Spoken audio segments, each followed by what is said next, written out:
오늘 이제 부자의 기준에 대해서 좀 살펴보겠습니다. 뭐 신년이다 보니까 되게 부자 되세요, 뭐 대박 나세요, 돈 많이 보세요, 사업 번창하세요, 이런 말을 많이 이제 합니다. 이제 뭐 근래에 제가 이제 신년을 맞이해가지고 한 라디오 방송에서 좀 부자의 기준에 대해서 좀 다뤄봤었거든요. 그래서 그때 이제 뭐 진행자가 부자 되세요라는 말이 유행한 적이 있다 이렇게 얘기를 하는데, 사실 그런 말은 지금도 많이 씁니다. 뭐 반드시 연예인 중에 김구라가 뭐 돈이 되잖아 뭐 이런 단어를 쓴 이유는, 우리가 이제 복이라는 것에 좀 더 넘어서서 어 이제 돈이라는 개념들을 표현하는 것을 오히려 이제 트렌드한 것으로 이렇게 인식하게 되는 그런 상황까지 갈 정도로 이 돈, 부자 이런 직접적인 표현들을 많이 하죠. 그래서 이제 신년에 이런 부자라는 그런 단어를 쓰는데, 어 과연 우리가 생각하는 부자의 기준은 뭘까? 이런 생각을 또 해보게 되는 거죠. 이스털린의 역설이라는 걸 많이 얘기합니다. 이스털린의 역설에서는 돈이 처음에는 굉장히 효과를 발휘하는데 어떤 특정 액수 이상을 지나가게 되면은 만족도가 떨어진다 이렇게 얘기를 하거든요. 그래서 뭐 저도 이제 그거에 동의를 하는데, 일단 조사 결과 보면 한 이제 구직 사이트에서 조사한 거 보니까 일반 서민을 대상으로 한 부자의 기준을 보니까 한 8억 원, 뭐 9억 원, 뭐 거의 한 40억에 육박하는 그런 돈, 요 정도가 이제 부자라고 이제 대답을 하는 경향이 있었습니다.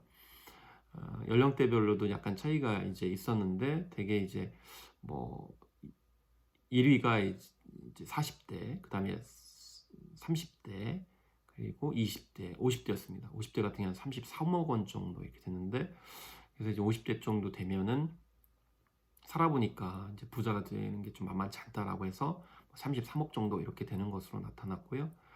또 미혼자보다는 기혼자가 또 부자의 기준을 좀 낮춰서 잡는 경향이 있고, 남자보다는 여자가 좀 낮춰 잡는 경향성이 있었습니다.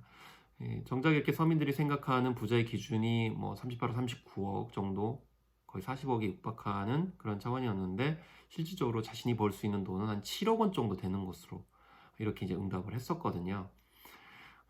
이제 부자의 기준을 보게 되면 이제 한 금융 이제 기관에서, 그러니까 은행이죠. 은행에서 이제 조사를 했는데 부자에 대해서 물었습니다. 어느 정도 돼야 돈이 많으냐. 그래서 여기서 이제 부자의 기준이 뭐냐 하면, 은행에서는 한 10억 원 정도 가지면은 부자가 된 것으로 이렇게 여겨서 표본을 뽑아서 조사를 했어요. 그랬더니 67억 원 정도 가져야만이 이제 부자인 것으로 이렇게 뭐 응답이 됐거든요.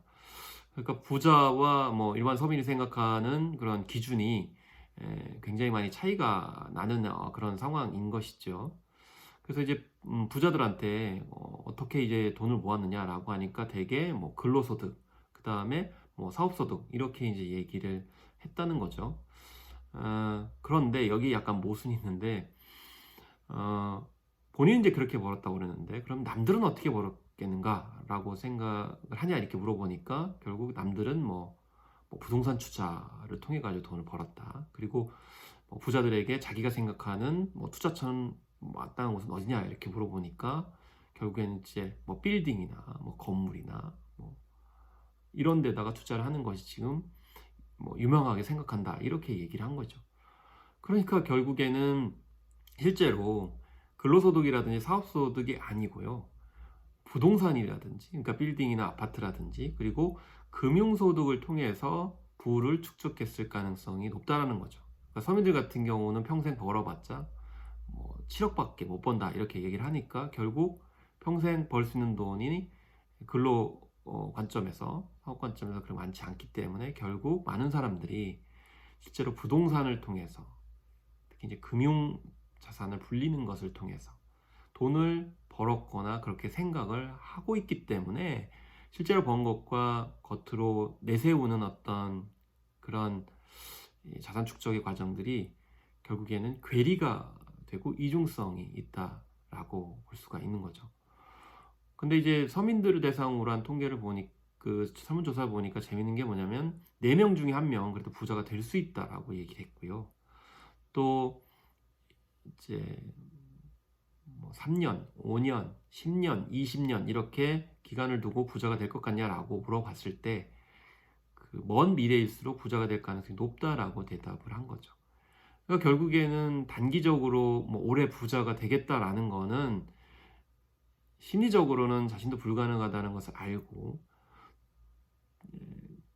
그렇지만 부자가 된다라고 생각할 수 있는 거는 결국 로또 복권, 뭐 1억 천금 이런 걸 생각할 수밖에 없는 그런 상황이라서, 결국 이런 많은 분들이 장기적으로는 부자가 될 것이다라는 것은 결국 부자가 될 수 있는 것은 단기간이 아니고 장기적으로 이제 봐야 되는 문제 아닌가, 이렇게 이제 생각할 수밖에 없는 그런 상황인데, 뭐 심각하게 이제 다뤄지는 것은 많은 분들이 거의 91%가 계층의 사다리가 이제 끊어졌다라는 거죠. 더 이상 서민으로 태어나서 빈민으로 태어나서 상층으로 갈 수 있는 사다리가 끊어졌다, 이렇게 이제 대답을 하고 있는 것. 그리고 그 계층 이동에 대해서 이제 개인의 노력보다는 증여라든지 아니면 집안의 배경을 통해서만 될 수 있다라고 하는 생각이 이제 많기 때문에 이제 문제가 되는 거죠. 그래서 뭐 그 증여라는 건 결국에는 뭐 부동산이든지 금융 소득에 관련돼 가지고 증여를 받아서 단기간에 부자를 꿈꾸는 이제 그런 형태의 의식 구조들이 이런 조사를 통해서 드러나고 있다는 것이 어떻게 보면 씁쓸하다라고 얘기를 할 수가 있는 거죠. 그럼 거꾸로 부동산하고 금융 소득의 어떤 증여를 통해 가지고 부자가 되는 어떤 모델, 이것이 개선되지 않는다라고 했을 때 우리나라 사회 부자의 기준은 서민이 그렇게 생각하건 간에 좀 더 좌절감을 줄 가능성이 높다라는 것이어서, 그래서 이 부동산과 금융소득을 통한 부의 세습, 이런 문제들을 어떻게 해결할 것인가에 초점을 맞출 때 부자의 기준도 달라질 거고, 거기에 상대적으로 지금 이 방송을 듣는 분들이 무슨 소리 하냐, 뭐 박탈감만 느끼게 하냐, 이렇게 얘기하는 그런 비난을 제가 좀 피해볼 수 있는 그런 상황으로까지 갈 수 있지 않을까. 그날을 어쨌든 간에 기대를 해봅니다. 먼 미래일지라도요.